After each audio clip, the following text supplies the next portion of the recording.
Pertanyaan sekarang, saya yakin Tuhan saya Allah, tapi Allah nggak kelihatan. Ada alasan tak kenapa Allah nggak kelihatan?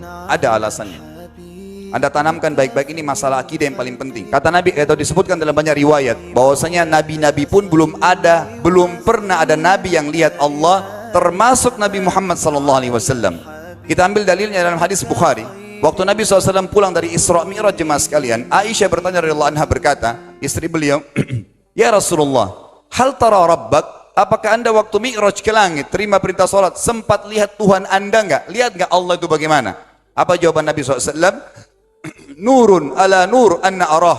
Allah itu cahaya, di atas cahaya, terang sekali. Bagaimana saya bisa melihatnya? Artinya Nabi SAW mengatakan, saya sendiri belum pernah lihat bagaimana itu Allah. Contoh sebelumnya Nabi Musa alaihissalam. Nabi Musa waktu menerima wahyu Taurat, itu selama 40 hari, turun Taurat lengkap. Al-Quran 23 tahun baru lengkap. Kalau Taurat 40 hari, nunggu di gunung Tursina. Tursina sebuah wilayah di Mesir sekarang. Itu banyak gunung-gunung batu, ada satu gunung batu yang tinggi, Nabi Musa nunggu di situ. Setiap hari Jibril datang turunin surah, turunin ayat gitu. Setelah berlalu 37 hari dari 40 hari menunggu Taurat turun, Nabi Musa alaihissalam tiba-tiba bertanya kepada Allah, mengatakan begini dalam Al-Quran, A'udzu billahi minasyaitonir rajim, Rabbi arini anzur ilaik. Wahai Tuhanku, izinkan aku melihatmu. Aku beriman kau ada ya Allah, tapi aku ingin lihat kau bagaimana. Allah menjawab, tidak mau mengecewakan Nabi Musa, sebagai manusia Allah mengatakan, lan tarani. Perlu anda tahu dalam bahasa Arab jemaah sekalian ada 3 kosakata la, tidak yang berarti tidak. Ada la biasa artinya tidak, ada lam dengan mim, lam artinya tidak pernah, ada lam dengan nun, lan artinya tidak akan pernah. Allah mengatakan apa? Lan tarani, kau tidak akan mampu melihatku hai Musa. Tapi Allah nggak mau kecewain Musa. Ternyata Musa selama 37 hari jemaah sekalian kagum-kagum melihat gunung-gunung batu di situ. Pergantian siang malam, burung-burung yang terbang, air yang mengalir di lereng-lereng gunung. Lalu dia mengatakan, Allah mengatakan apa? Walakin unzur ilal jabal fa in istaqarra makanahu fasawfa tarani. Coba kamu lihat gunung-gunung batu di sekitarmu hai Musa. Kalau mereka bisa menampung kedatanganku, kata Allah, kau akan bisa melihatku. Apa yang terjadi? Allah lanjutkan, falamma tajalla rabbuhu lil jabal. Waktu Allah baru niat mau datang, belum datang, ja'alahu dakka. Semua gunung batu itu hancur lebur, tidak mampu menampung kedatangan Allah. Wa kharra Musa sa'iqa. Lalu Musa pingsan tiba-tiba. Waktu Nabi Musa bangun, langsung ucapkan kalimat, amantu billah. Saya beriman pada Allah. Berarti fakta lapangan, nabi-nabi aja belum pernah lihat Allah. Masih pertanyaan lagi jemaah sekalian, kenapa Allah nggak bisa kelihatan? Saya akan jawab dan tolong ini jadikan sebagai pegangan hidup. Ini landasan akidah kita. Kata para ulama, karena anda kalau sholat, anda mengucapkan satu kalimat yang merupakan jawabannya. Allahu Akbar. Allah Maha Besar. Akbar adalah siga mubalaghah dalam Islam. Sesuatu yang melampaui batas, Maha Besar. Kita terangkan.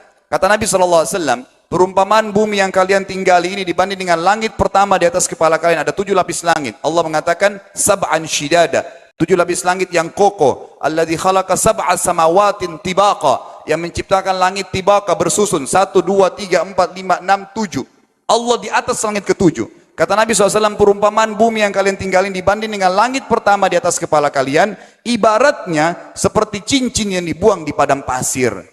Jadi kita tidak akan pernah bisa melihat ujungnya langit karena kita sangat kecil, dan ini terbukti secara fakta. Apakah anda sudah tahu bahwasanya miliaran bintang-bintang yang ada di atas kepala anda yang jaraknya sekian miliar tahun dari bumi dan sekian miliar tahun lebih besar daripada bumi, sekian miliar kali lebih besar daripada bumi, itu semua berada di bawah langit pertama. Manusia tidak akan pernah bisa memegang langit ini dengan telapak tangannya karena dari sini saja ke Pluto jaraknya 270 tahun. Nggak bakal bisa ada astronot dikirim kena mati di tengah jalan.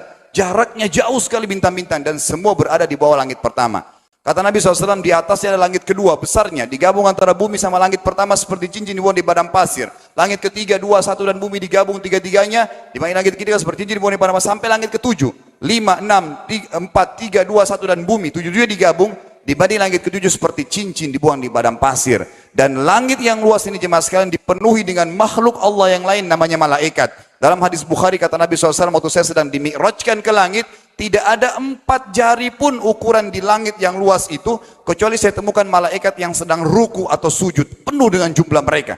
Anda tahu malaikat itu ada namanya nama kelompok, seperti Rakib, Atid itu kelompok, di bawah Rakib banyak miliaran malaikat, di bawah Atid miliaran malaikat. Sama dengan Mungkar Nakir, ada memang nama kelompok, Makanya kalau manusia 5 miliar, rakib atidnya 10 miliar. Rakib atidnya 10 miliar.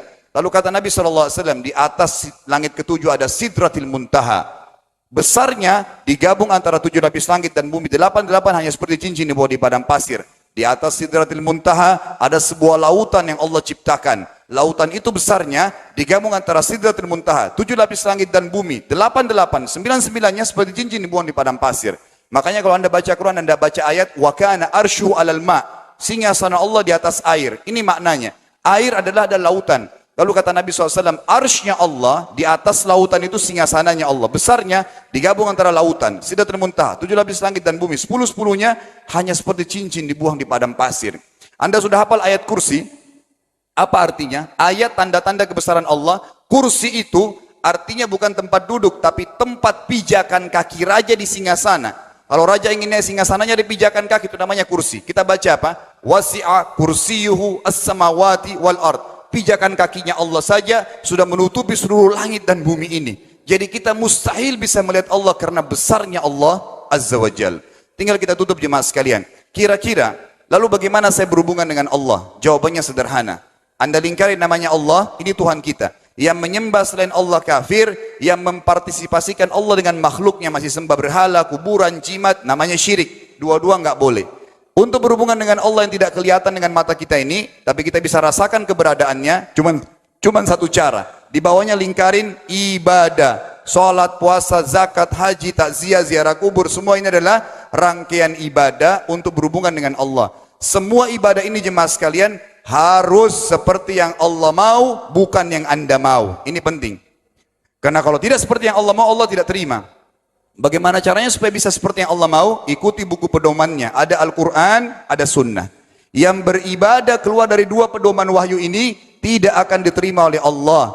Seperti Anda kalau kerja di perusahaan, pimpinan perusahaan kasih peraturan. Senin pakai baju kuning, Selasa baju hijau, Rabu pakai baju hitam. Datang jam 7, keluar jam 5 sore. Ternyata Anda tidak. Hari Senin Anda pakai baju yang hari Rabu, datangnya jam 9, keluar jam 2 siang, dikeluarkan oleh pimpinan atasannya. Itu baru peraturan manusia. Bagaimana dengan peraturan Allah Azza wa Jal? Maka kita simpulkan semua jemaah sekalian adalah, yakinlah Tuhan Anda Allah ada, satu-satunya Tuhan. Kalau Anda sedang sakit, yang ciptakan Anda Allah, yang ciptakan penyakit Allah, yang menciptakan kesembuhannya Allah. Kalau kita sedang musibah sama, kalau kita sudah senang juga sama. Semoga Allah SWT menjadikan kita orang-orang yang senantiasa beriman padanya, dan juga selalu bertumbuh dalam keimanan tersebut.